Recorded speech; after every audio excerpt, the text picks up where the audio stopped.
tous et bienvenue sur le podcast de la balade multimodale. Pour débuter cette nouvelle année, nous vous entraînons vers le partage de pratiques entre pairs. L'Institut 410 organise régulièrement des temps d'échange au sein de sa communauté pédagogique. Partage de pratiques, retour d'expériences, ateliers. L'idée est de créer et de faire vivre une communauté apprenante et ainsi de conforter les compétences pédagogiques des consultants formateurs. Aujourd'hui, nous avons le plaisir d'accueillir Sarah Carpentier et Amandine Guyard, toutes deux consultantes formatrices à l'Institut 410. Bonjour Sarah. Bonjour Mathilde. Bonjour Amandine. Bonjour Mathilde. Vous avez toutes les deux participé à plusieurs ateliers proposés en interne à l'Institut 410. Pouvez-vous nous en dire plus sur les thématiques abordées ? On a vraiment différents types d'ateliers, que ce soit sur des pratiques, sur des outils ou sur notre posture et notre rôle d'animateur et de concepteur de formation. Qu'est-ce que ces ateliers vous ont apporté dans votre quotidien ? Comment les avez-vous vécus ? Participer à ces ateliers, ça correspond vraiment à un moment particulier, riche, privilégié d'échanges entre pairs.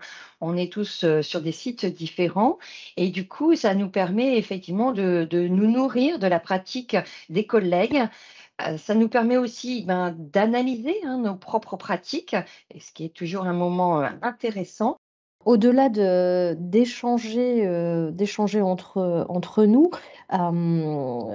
je trouve que ça permet de ne pas rester, sur ses acquis, sur sa zone de confort, justement de se nourrir, des idées, des pratiques, des suggestions, de ses collègues. Ça nous permet de renforcer nos compétences finalement et de les développer. Ça permet aussi pour nous, ce qui est intéressant, c'est d'homogénéiser nos pratiques pour aussi apporter un service de qualité à nos clients. Et s'adapter également à de nouvelles techniques, parce que, le milieu de la formation, professionnelle, évolue, sans cesse. Les techniques, que ce soit de conception ou d'animation, évoluent, elles aussi. Et donc, le fait de pouvoir, échanger, ensemble, permet voilà de s'adapter et de développer de nouvelles pratiques. Ça crée vraiment une grande, grande richesse, à la fois, pour vous lorsque vous exercez votre métier, et aussi dans ce que vous proposez, aux apprenants, aux stagiaires qui viennent suivre en formation. L'idée, c'est de pouvoir, au-delà de se nourrir, c'est, le transposer après dans nos conceptions et dans nos animations. Moi, j'ai participé, à ces ateliers. Ça m'a permis, d'enrichir mes animations et mes conceptions. À chaque fois que moi je participais à un atelier animé par un collègue, je trouvais toujours des idées très intéressantes et même si c'était pas quelque chose de nouveau, ça réactivait quelque chose que j'avais pu mettre de côté au fur et à mesure des mois ou des années. Est-ce que vous avez pu mettre en place plusieurs de ces outils et techniques, lors de formations? Est-ce que vous avez vu une évolution? Alors, la formation à distance reste quand même quelque chose de délicat puisque nous n'avons pas les participants. Il nous manque plein de signaux qui nous permettent éventuellement de voir si ils ont compris, si le message passe, si éventuellement il faut accélérer ou il faut ralentir. Du coup, en mettant en pratique les petites astuces des collègues, en tout cas, on est plus en vigilance. Dernièrement, on est moins sur des ateliers en lien avec des outils, puisque à distance, en fait, on va avoir tendance à, minimiser le nombre d'outils que l'on va utiliser en formation, justement pour ne pas rencontrer un certain nombre de problèmes techniques. On va être plus sur, des trucs et astuces, d'animation, hem, le fait de pouvoir utiliser, tester peut-être, voilà, des jeux différents, des techniques d'animation différentes, va permettre finalement de dynamiser, davantage nos animations, de rythmer, davantage nos animations, hem, en vue finalement, toujours de répondre, aux objectifs pédagogiques de la formation, et de favoriser l'apprentissage des apprenants. Vous avez également d'autres moyens d'échanger? en dehors de ces ateliers? Oui, par exemple, on a une communauté sous Yammer où chacun peut nourrir la réflexion, des uns et des autres par, le partage d'articles, de partage de documents ou d'outils qui peuvent nourrir notre pratique ou notre réflexion pédagogique.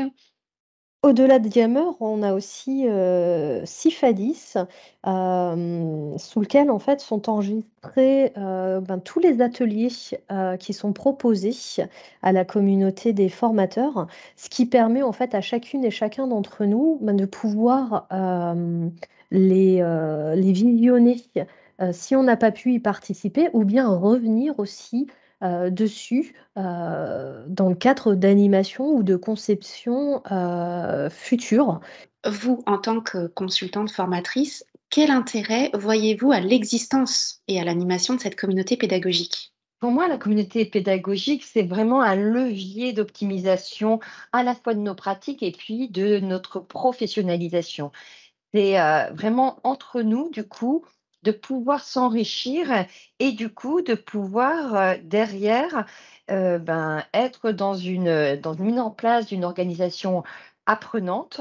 Oui, tout à fait, je partage tes propos et je dirais que ça ça nous permet d'être plus riches, plus créatifs, plus innovants. Ça nous permet vraiment, en tout cas moi, hein, de m'adapter, de me nourrir et de m'enrichir de mes collègues, mais également, de pouvoir partager mes propres pratiques avec eux.